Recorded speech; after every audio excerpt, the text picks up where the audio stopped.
doctors just don't understand how to use that clinical expertise commercially, right? And a lot of founders see that, right? They see that. So if you've got a tech company that's like telemedicine, you hire a doctor for being a doctor, and that's really straightforward, right? Because you've had loads of those. But finding doctors that have that commercial understanding and expertise, and it's a mindset. It's not a qualification. It's a mindset that's key. Hello.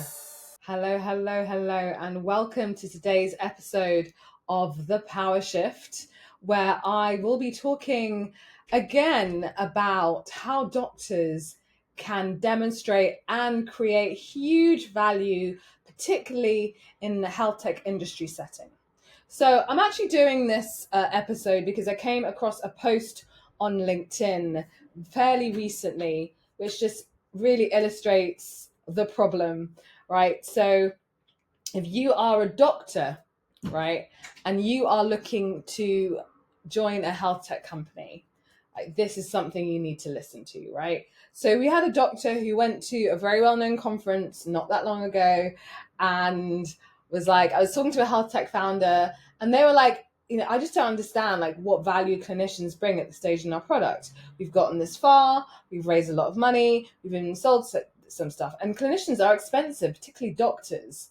So, not why bother, but really understand like what is the value, right? And that is the big question that everyone needs to be asking. And this is what happens in business. Everyone is asking, what is the value? What is the return on investment, right? And every doctor and clinician is like, oh, gosh, shock, horror. Like, of course it's health. Of course we're valuable. But the reality is, if we don't communicate the value, then why should they buy us, right? So in this episode, I'm going to talk about how health tech has exploded, but most importantly, what the key, crucial value offerings you can offer as a doctor in a health tech company is, and how you can get started really ensuring that any conversation you have with any health tech decision maker can get you in the door, building, creating, and really adding strategic value. So if that's something that appeals to you, you've got to keep listening. Right, so health tech, it's still a young sector, but exploding, right? Especially apps, startups in AI in particular, devices, wellness, everything, workflows, everything, right? And if you've noticed, like who are founding these companies? Like the vast minority of them are actually clinicians. Most of them are engineers, they're techies, they're business people, they're people that are just generally passionate about a topic or health. Like very, very few of them are actually clinicians. And that says it all, right? Us as doctors, we think, in order to do anything, we have to be qualified. These people are not strictly qualified, other than really being passionate and having the tools and resources to go and build a product that either they want to use, but they know that it has a big market to sell. Right? And they're solving really amazing, cool, important problems, right? But what is the problem in the process of building that product, especially when you don't have clinicians in the decision-making tier of a startup? So number one of the big challenges is that real-world usability. So they don't have that experience, right? And they may have had a few conversations with this person and that person, but they don't have the real on-the-ground experience as to what patients' real pain points are, how they're being solved now, how clinicians approach it, and what obstacles there are in the system as to why clinicians aren't approaching it the way it could be approached, right? There's another issue with like patient trust or even clinician trust of buying products that aren't medically verified or accurate. Regulatory, that's a big hill in itself. And we know that clinical safety officers are becoming more and more popular, and so forth, right? Lots and lots of reality changes. But despite that, these companies, many of them do become successful, right? So, I mean, I've seen so many founders that have become really excited about their tech. Usually they're like engineers who built something for another sector, and then we're like, oh, this could be used in healthcare. Like you see a lot of that in like radiology, MRI type settings. They pivot, they don't have any clinicians, and they sell, right? So if you can sell without a clinician, why get a clinician on board, right? And a lot of these just don't have any expertise in health whatsoever. We even spoke to procurement in health. So what is the big challenge? Like, why is it that these founders are calling doctors expensive and won't really get them on early in the journey?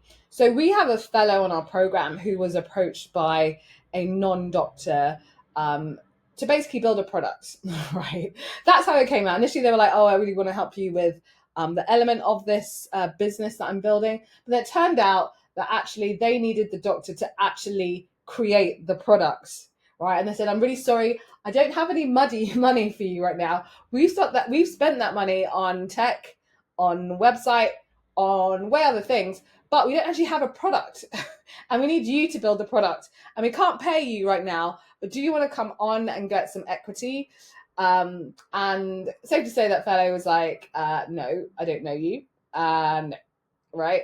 And so why is it that even at that early stage, they don't really kind of see the value where you can actually say there's a monetary value? The thing is, are they saying to engineers, hey, I don't have any money, do you want to come on and do sweat equity? Occasionally, if they know the engineer, but most of the time they know they've got to pay. Same with legal. Hey, can you come on board? No, you've got to pay the legal. Same with accountant. Do you want to come up? No, you've got to pay the accountant. Right? You've got to pay these people. So yes, there are a lot of budget constraints at the beginning of a journey, but why is it that founders see doctors as really expensive advisors and not integrated team players? And the key reason for that is clinicians come on board, or doctors come on board as doctors, right? Nothing's different other than we're giving medical advice as to whether your product will work or not, or we're going to give you some content, or we're advise you on whether you can shape this product.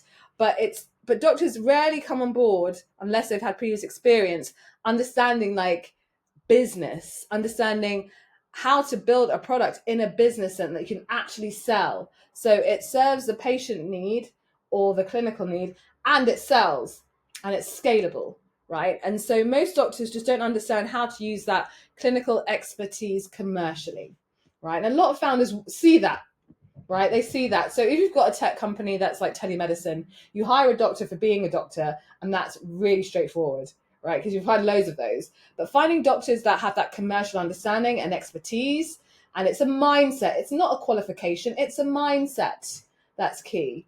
And the reality is, a lot of doctors, as nature is how we got here, we're academics. We're not highly innovative. We didn't grow up in a system that allowed us to innovate freely, right?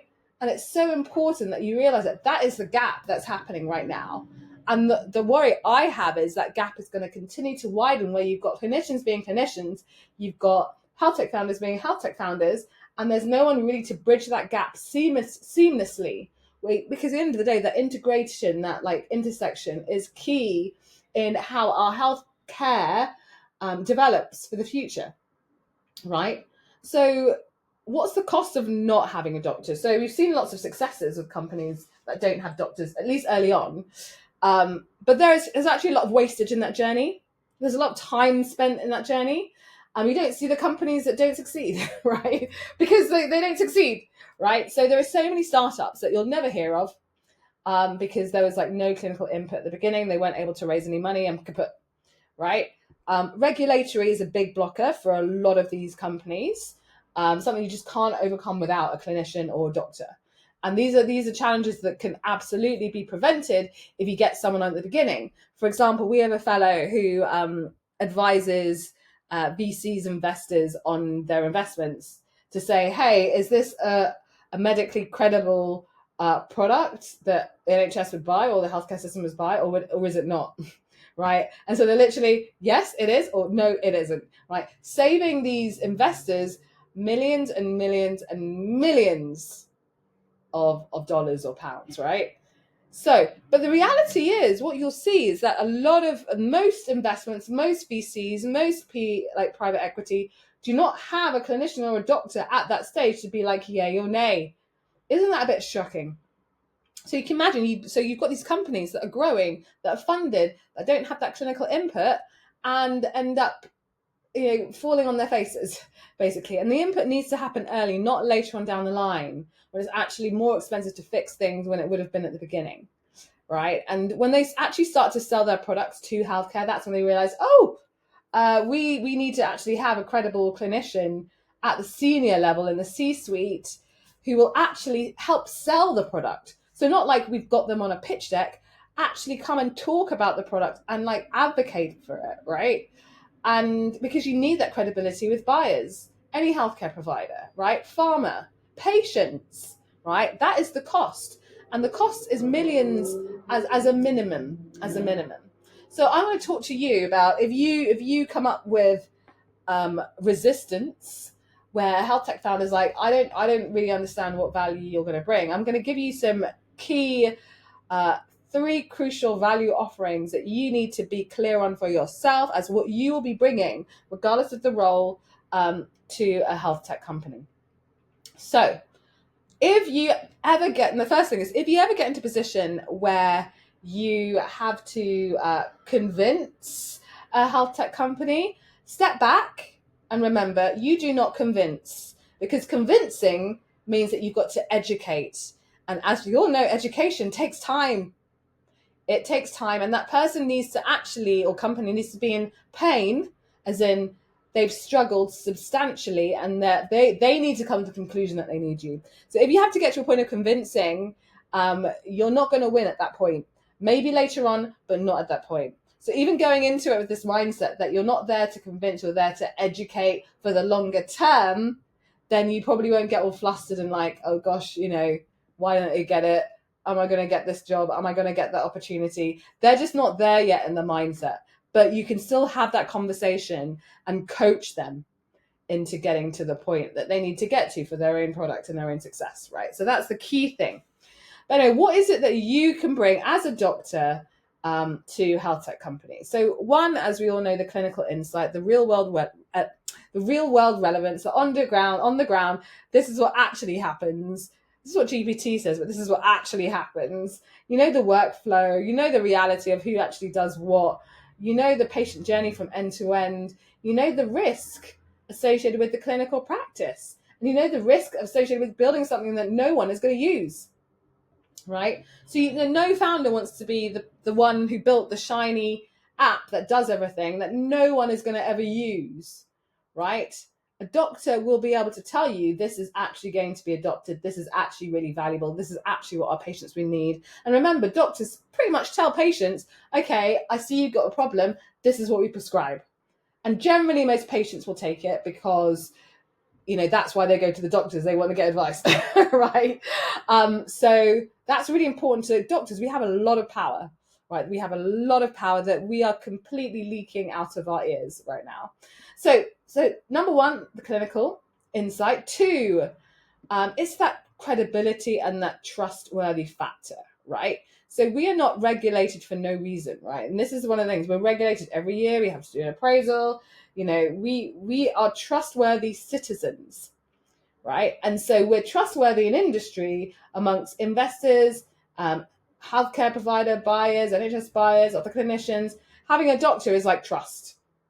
This must be good trust. Like we work with medical accuracy companies who work on SEO, and they heavily invest in having doctors medically verify their articles, right? That's just what they put online because it gives them more credibility and find-worthy factor online, right? And then people are more likely to buy their stuff, right? It all comes down to money at the end of the day. So, and you see this credibility piece really important in those heavily regulated spaces such as medtech, such as pharma, such as digital therapeutics, such as life sciences, biotech, deep health tech, AI, right? So you are that conscience and you are that gateway to other doctors, right? So I've seen many a time now increasingly that when these companies are pitching to healthcare, like having a doctor on the team or having a doctor who's doing the pitch is like you're literally at least 60 to 70% of the way there just by having that doctor do it for you, right? Just by having that doctor in the room. Because a lot of the people on the other side, they're either doctors or clinicians or come from a clinical background, and they're like, yay or nay, Literally, can you imagine like sitting, being the king or queen in a medieval festival, and you're like, thumbs up or thumbs down. Exactly that, right? So that's the second point, which is credibility. And the final point is being able to strategically navigate the system. So you and me know, regardless of which system you are in the world, which healthcare system, it is complex, it is messy. Sometimes you wonder how things actually get done and people talk to each other or even like communicate, right? It is complex, it is messy. But doctors, especially if you've been there for a while, you understand that map. You understand that part, those pathways. You understand how they work, whether it's care pathways, whether it's a procurement pathway, right? So you can advise on like what evidence do they want to see, pilots, reimbursement, frameworks, right? So you're not just someone who's sitting there as a sounding board, because I know a lot of doctors do that for free. You are a strategic growth asset. Let me say that again. You are a strategic growth asset. So you're not just there to like validate whether, you know, it's good or not. And I know lots of health tech founders who kind of approach our fellows online as like, oh, I just want to have a chat with you over a coffee just to get your feedback, right? That's a tip of the iceberg that you can offer. And even if you're doing that for free, you know there's going to be a lot of real value that you can offer beyond your just opinion on the day, right? It's about scaling smarter, leanly, because there's not much money going around in the funding world at the moment, and really achieve that growth, right? So that is those 3 points. I'll go through that again. The crucial value offering that every doctor can bring, clinical insight, credibility with stakeholders, and strategic navigation of the system. So the question is, how do you communicate this? Right? How do you communicate this? So the key is with founders, like there are very few things that they're genuinely interested in, top of mind. So usually it's making more money, gaining traction or better reputation, saving money or time, and that's about it. Right? Or de-risking in some ways, right? So there aren't that many things. So whatever you're offering has to fit into at least one of those things, right? So if, say, for example, you could open doors, not only will you save the money because you would have saved them time and paying people to go and open those doors, two, you're essentially de-risking because you're adding that trust and credibility factor, and three, you'll probably get the money more quickly for them. Right? And the value of their product will go up just because your association, just for your association, and you can open doors for them. And so don't forget the opening of doors is hugely valuable and should be paid for. And a lot of doctors will do it for free, right? Not realizing that door opening can then lead to millions, right? So when you're having those conversations, it's always really important that you focus on the outcome. What is the outcome you can bring a founder, right? So just say, I can help you increase the valuation of your product. I can help you sell your product. I can save you time on building your product, and I can de-risk it in these ways that we've just talked about, right? So there's other commercial languages that you can use, such as positioning, such as market access, such as user retention, keeping users on the platform, right? Increasing your reputation because you're associated with a doctor, helping you to convert free users to paid users, stakeholder engagement. So getting you in with private equity, with VCs, with decision makers in healthcare, saving them all of that money, risk, time, reputation, right? So it's speaking in that language, and it is simple language. It's not like complex language. It's simple. And because founders, they're busy people, they're talking to people all the time. You need to speak clearly and simply and concisely. No complexity. I always say with my fellows, clarity is cash, conciseness is cash, and clarity always wins. The clearer you are, the more likely it is you'll win, because most people just aren't clear, even for themselves, right? And the final bit is don't wait to be invited or given a job or given a role, because most health tech founders do not know how to work with doctors. I'll say it again. Most health tech founders do not know how to work with doctors, right? So what does that look like? And I've said this before. It looks like they're like, I'm not sure how to work with you. I really love what you'll do. And then the doctor's like, oh, I really love your product. Do you have any roles for me? And they're like, no, I don't really have any roles for you, but I love you. And then nothing happens. right? So at the end of the day, this is why I'm such a fan of becoming an entrepreneur or getting into consulting or advising, whereby they might not be ready to have you like in a fully fledged full-time role, but they may be ready for you to do a project, or maybe ready for you to do something that gets you in the door and gets that working relationship and earning capacity started, right? So don't wait to be invited. Don't wait for an opportunity to come up. Don't wait for a job ad. When that happens, you're too late. So, but be prepared to have these conversations with founders with confidence, um, and also package your value into an offer, right? And it doesn't have to be the all singing and dancing for a year, 2 years offer. It could be a small micro offer, like one of my fellows sold a package for a day's worth of consulting at $3,000, or it could be 3 months consulting another one of our fellows at 40K. It could be longer than that. It could be a retainer that's ongoing. But you want to start with something that's small, simple, gets your foot in the door, and then you can build up from there. So I'm sure that you've heard quite a number of nuggets in this episode on how to convince a health tech founder. So at the end of the day, don't be convincing. When you convince, you're not going to win.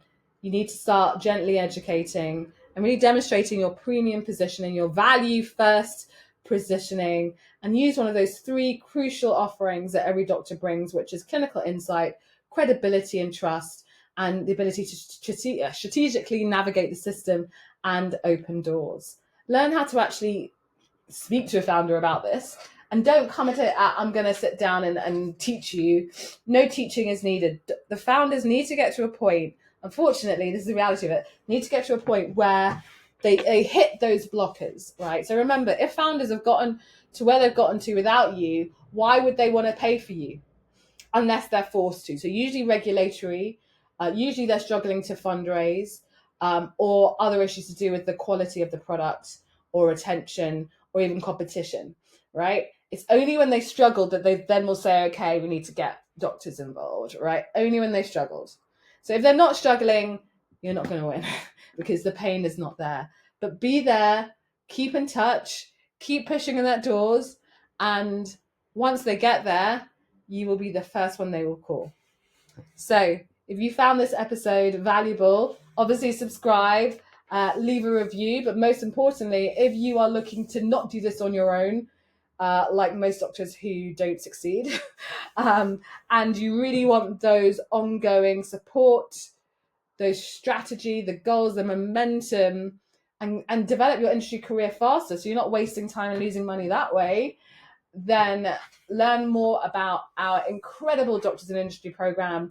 Go to drsindustry.com/elevate, and you will get to speak to one of our team who will really get to the deep depths of where are you going in your career, what are your challenges, and how can we help you get there with our program.